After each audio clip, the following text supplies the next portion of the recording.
यमुना के पानी का क्वालिटी स्टैंडर्ड क्या है? क्या हम उसको पीने के लिए इस्तेमाल कर सकते हैं या फिर नहाने के लिए, स्नान करने के लिए इस्तेमाल किया जा सकता है? हमने यमुना का वाटर सैंपल जांच के लिए लेबोरेटरी में भेजा और लेबोरेटरी से जो रिपोर्ट आई है वो इस वक्त एबीपी न्यूज़ के पास है, लेकिन इस पर बातचीत करने के लिए सज्जल कुमार और उनकी टीम हमारे साथ मौजूद है उसी लेबोरेटरी से जहां पर सैंपल को जांच के लिए भेजा गया था।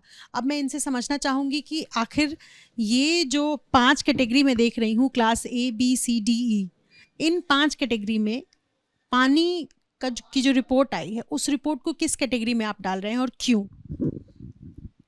ये हमारा जो आईएस के स्टैंडर्ड है सरफेस वाटर के लिए, उसमें 5 कैटेगरीज बनाई गई हैं और हमारा इंटेंडेड पर्पस ये था कि उसमें लोग छठ के दिन स्नान करेंगे और आचमन करेंगे, तो उसके हिसाब से सी कैटेगरी का पानी सूटेबल होना चाहिए।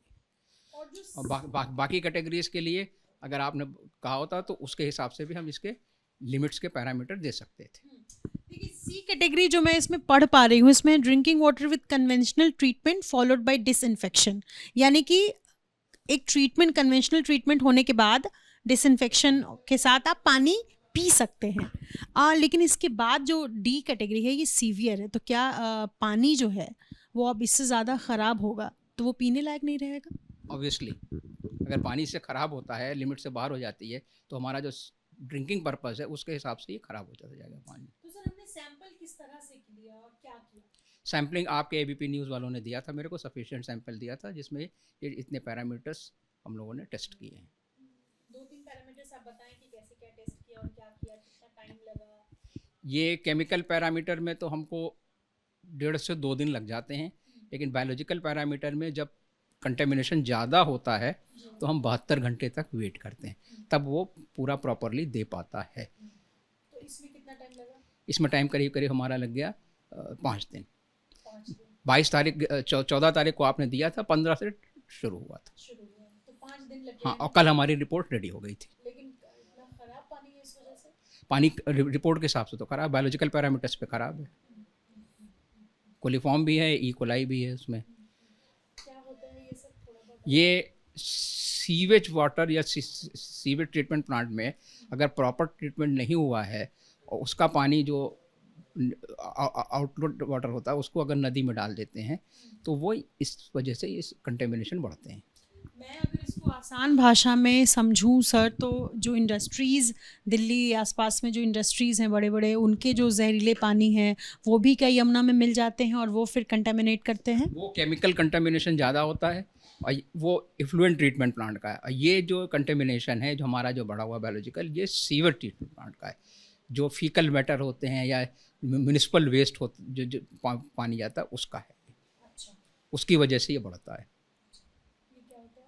फीकल मैटर जो लोग आपका जो टॉयलेट का पानी होता है, इसको सीवेज वाटर ट्रीटमेंट प्लांट्स होते हैं, उसमें अगर प्रॉपरली ट्रीट नहीं हुआ है, उसको अनट्रीटेड वाटर उन्होंने डाल दिया तो क्योंकि अब तो ओपेंटिफिकेशन करीब करीब मना ही है, नदी के किनारे तो बिल्कुल मना ही, तो अल्टीमेट सोर्स इसमें वही दिखता है अभी कि जो सीवेज ट्रीटमेंट प्लांट से जो पानी आ रहा है उसकी वजह से।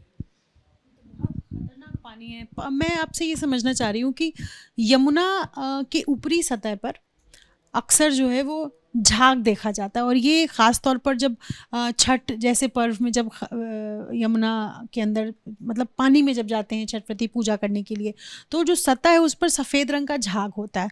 उसको मैं समझना चाहूँगी कि वो क्या है? ये जो डिटर्जेंट से वाले पानी आते हैं, जो वॉशिंग वाले होते हैं, उनकी वजह से ये होता है।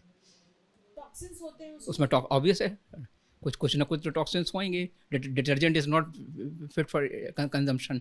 डिटर्जेंट तो आप खा नहीं सकते। डिटर्जेंट में जो बाकी चीज़ें बचती हैं या रेसिडुअल बचता है या रिमेनिंग बचता है, वो अल्टीमेटली ड्रेन होता है और ड्रेन होकर के नदी में आता है, तो उसी का झाग होता है। आप घर में भी देख लीजिए, अगर डिटर्जेंट पाउडर या साबुन कुछ करते हैं तो झाग तो उठती ही है, तो वो तो वहाँ तो निकल गया, और जो अल्टीमेटली जो आपके ड्रेन से जो नदी में गया फिर वहाँ पर भी वो एक्यूमुलेट होता है। अच्छा, ये उस जगह पे ज़्यादा दिखता है जहाँ बैराज में पानी नीचे गिरता है, क्योंकि वैसे भी आप बाल्टी में डालकर हिलाएं अगर ज़ोर से तो झाग बनती है, तो जहाँ पर गिरता है वहाँ पर आप देखिएगा झाग ज़्यादा होता है, टू अबाउट 50-60 मीटर तक। सही कह रहे हैं आप। तो सर, मुझे ये बताइए कि साफ साफ मैं आसान शब्दों में समझ सकूं और बाकी दर्शक जो इस वक्त एबीपी न्यूज़ देख रहे हैं उनको समझा सकूं कि पानी पीने लायक भी नहीं है और स्नान करने लायक भी नहीं। ऑब्वियसली तो दो रिपोर्ट के हिसाब से दोनों के लिए फिट नहीं है ये। तो जो छठ व्रती वहाँ गए उनको क्या क्या नुकसान हो सकता है? अब नुकसान का तो ये हो सकता है कि भाई अगर डर्मल लेवल पे अगर उन्होंने नहाया है उसमें तो ईचिंग हो सकती है। ज़्यादा देर खड़े होने पर ज़्यादा पेनिट्रेशन होता है, ज़्यादा डिपोजिशन होता है तो उससे ईचिंग हो जाती है। और पीने के लिए तो खैर बिल्कुल फिट नहीं है, आचमन करने के लिए भी नहीं, मतलब आप इंजेक्शन नहीं कर सकते उसको। अगर आप इसको घर लेके आते हैं यमुना के पानी को तो उसको ट्रीट किया जाए, कन्वेंशनली ट्रीट किया जाए। पानी तो ट्रीटमेंट करके ही पीना होता है अब तो, नदी के पानी को। नदी का पानी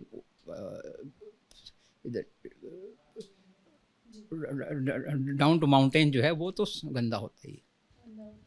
तो साल दर साल जो है परिस्थितियाँ बदली नहीं हैं। भले उसको साफ कराया जाता है ऊपर से, लेकिन फिर कुछ दिनों बाद गंदा हो जाता है। क्या ये पिक्चर या इससे पहले कभी आपने यमुना का टेस्ट किया हो पिछले साल या उसके पिछले साल कभी भी टेस्ट किया हो और आपको ये लगा हो अनुमान कि कुछ तो बदलाव आया है, बेहतर हुआ है या खराब? इस बार बेहतर बायोलॉजिकल उस पर पैरामीटर बेहतर तो नहीं दिख रहा है। पिछले साल भी किया था क्या? पिछले साल हम लोगों ने नहीं किया, इसके पहले किया था अपने रूटीन उसमें, तो उसमें इतना ज़्यादा नहीं था। अच्छा। बायोलॉजिकल बढ़ा हुआ लग रहा है। बड़ा हुआ लग रहा है, खराब लग रहा है। और कुछ जानकारी जो आप देना चाहें तो बहुत महत्वपूर्ण जानकारियां हैं इसमें सबसे ज़्यादा क्या है देख के ही बता दें आप।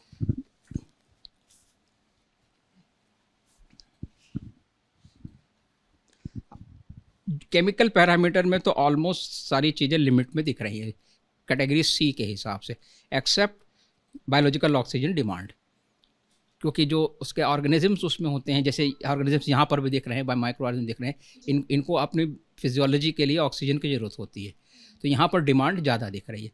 इसका मतलब है कि ऑर्गेनिजम्स वहाँ पर ज़्यादा हैं और डिमांड ऑर्गेनिज्म प्रेजेंट है, उनकी डिमांड ऑक्सीजन की ज़्यादा है। और डिजॉल्व ऑक्सीजन जो है वो उससे काफ़ी कम दिख रही है, जो पानी में ऑक्सीजन होनी चाहिए, जिसको वो इस्तेमाल करते हैं अपने मेटाबॉलिज्म में।